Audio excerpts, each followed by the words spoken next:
তো হ্যালো বন্ধুরা, সবাই কেমন আছেন? আশা করি সবাই অনেক ভালো আছেন। তো এর আগে দেখাইছিলাম ঘাস লাগাইছে, তো ঘাসের চারা বের হয়েছে নাকি সেটা দেখাবো। আর এই যে এতটি ঘাস কিনেছি মাত্র 500 টাকায়। তো লাভ হয়েছে কি লস হয়েছে কমেন্টে জানাবেন।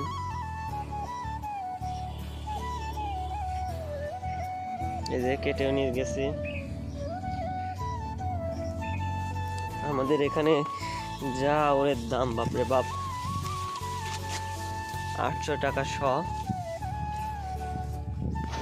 তো তার গরুকে খাওয়াবে না, সে কারণে বেচে দিছে। 500 টাকা দিয়ে কিনে নিছি। তো ঘাসের জমি ঘাস লাগাইছি, সেগুলো দেখাচ্ছি তখন যে সে সুন্দর খুশি বের হয়েছে। এই যে দেখুন, দেখা যাচ্ছে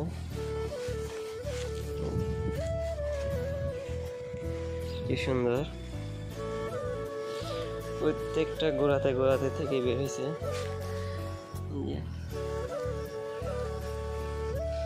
তিনটা চারটা করে গিরো লাগাইছে, কতটা 4টা 5টাও বের হয়েছে। এই যে এখানে দেখুন 5টা, এক গিরোর থেকে যে 2টা বের হয়েছে। তো সার দেওয়া লাগবে আর কয়েকদিন গেলে। এই যে আস্তে আস্তে লাগাইছে, মুদি বড় হয়ে গেছে, মুদি ছোটই রয়েছে।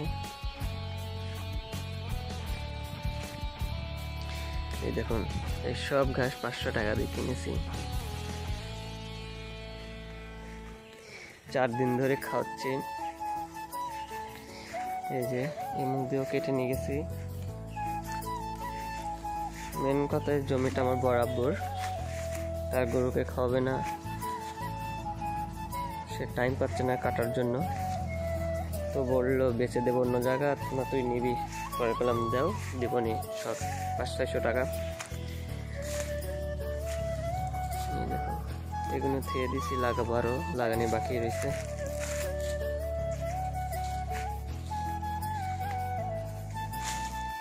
আর তার ছেলে আছে, সে জুক এক করে ভয় পায়, বৃষ্টির টাইমে জুক টুক লেগে আরো কাটবে না, তাই বেঁচে দিস।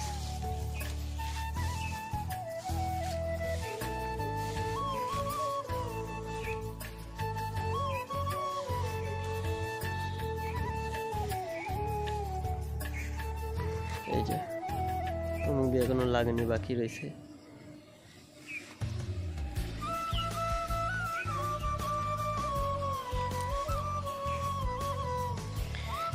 তো ভিডিওটা এই পর্যন্ত। ভালো লাগলে আমার চ্যানেলটিকে সাবস্ক্রাইব করবেন এবং আমাদের পাশে থাকবেন।